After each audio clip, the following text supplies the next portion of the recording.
आज भी हमारे देश में लोग बिना सोचे समझे निकल जाते हैं हड़ताल या धरना प्रदर्शन के लिए, पर वह यह नहीं जानते उनके इस कृत्य से कितने लोग प्रभावित होते हैं। एक नजर से उन्हें भी देखिए, हमारी छोटी सी गलतियों से कितना नुकसान होता है, हमारा और हमारे देश का। इसलिए सोचो, समझो और फिर आगे बढ़ो। जय हिंद, जय भारत।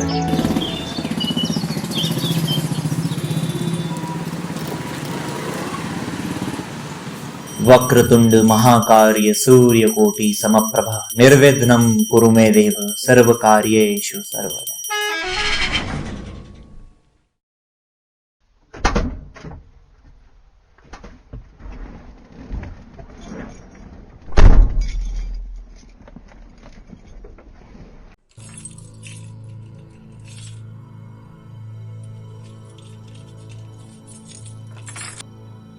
सेठ, आज मैं काम पर नहीं आ रहा हूँ। क्यों भाई किशन, आज ऐसा क्या हुआ? सभी ड्राइवर हड़ताल पर जा रहे हैं, इसलिए मैं भी जा रहा हूँ। क्या किशन, तुम भी? अरे सेठ, मैं हड़ताल पर जा रहा हूँ और आपको हंसी आ रही है? हंसी भी आ रही है और दुख भी हो रहा है, पर छोड़, तू बता तू क्यों जा रहा है? सुना है ड्राइवरों के लिए नया कानून आया है, अगर इसमें ड्राइवर से कोई दुर्घटना हो जाती है तो उसे 10 साल की सजा होगी। चलो बताओ, और क्या जानते हो इस कानून के बारे में? और 10 साल की सजा के साथ 7 लाख जुर्माना। अब बेचारा ड्राइवर गरीब कहाँ से लाएगा इतना पैसा? पर छोड़िए, आप हंस क्यों रहे थे? किशन, हमारे देश में आज भी मूर्खों की कोई कमी नहीं है। सेठ, पहले तो हमें मूर्ख कहना बंद कर दीजिए। अगर आप इतने अकलमंद हैं तो बताइए हम मूर्ख कैसे हुए? चलिए बता कि हमारे देश में ट्रक और बस की संख्या कितनी है?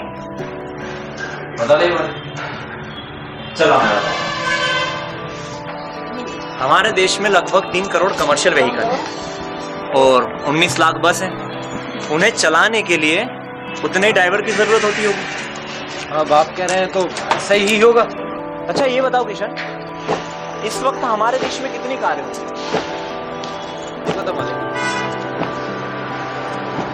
इस वक्त हमारे देश में लगभग 10 करोड़ कारें हैं और उन्हें चलाने के लिए लगभग 10 करोड़ लोग भी होंगे। आप कहना क्या चाहते हैं? जो कार चलाते हैं वो भी तो ड्राइवर है, तो वो लोग तो नहीं जाते हड़ताल पर, सिर्फ तुम लोग ही क्यों जा रहे हो? पता नहीं मालिक, सब जा रहे हैं इसलिए हम भी जा रहे हैं। तुम्हें पता कितना है इस कानून के बारे में? यही कि 10 साल की सजा और 7 लाख जुर्माना, बस इतना ही पता है। चलो मैं बताता हूँ। हिट एंड रन वो होता है जिसमें कोई ड्राइवर हिट यानी कि ठोकना और रन यानी भागना। जब कोई ड्राइवर गाड़ी चलाते समय किसी को ठोक कर भाग जाता है उसे कहा जाता है हिट एंड रन। से वह व्यक्ति दुर्घटना स्थल पर ही मर जाता है, लेकिन यदि उसे सही समय पर अस्पताल लिया जाए तो वो बच सकता है। और आप अगर उसे अस्पताल ले जा रहे हैं तो आपकी उससे सजा भी कम होती है और आपका जुर्माना भी कम होता है।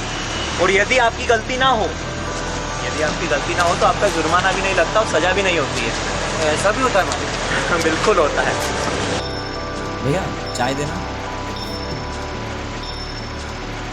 पर मालिक, यदि हम किसी को ठोक दें और वहां से ना भागे, लोगों की भीड़ हमें मार डालती है, इसलिए हम वहां से भाग जाते हैं। इसके लिए भी सरकार ने नया कानून बनाया, इसे मॉब लिंचिंग कहते हैं।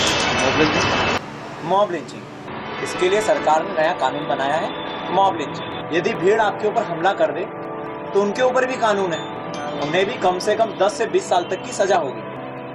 और जो सरकार करती है वो हमारे फायदे के लिए करती है, इससे तुम्हारा भी फायदा है और हमारा भी फायदा। फायदे? कैसे फायदे? अरे किशन, तू यहाँ बैठा है, वहाँ चौक पे एक्सीडेंट हो गया, एक कार वाला अपने ड्राइवर भाई को ठोक के चला गया। अगर उसे सही समय पर अस्पताल ले जाते तो शायद बच जाता। इन कार वालों को तो छोड़ना नहीं चाहिए। पर वो तो भाग गए होंगे, अब तुम उसे कैसे सजा दोगे? हाँ मालिक, आप सही कह रहे हैं, हम ही मूर्ख हैं। हमें इस बात का पता ही नहीं था कि यह कानून मोटरसाइकिल वालों पर भी लागू होता है। हम अपने आप को ड्राइवर समझते हैं, इसीलिए इस बात के विरोध में उतर गए। बल्कि यह कानून तो सब पर लागू होता है।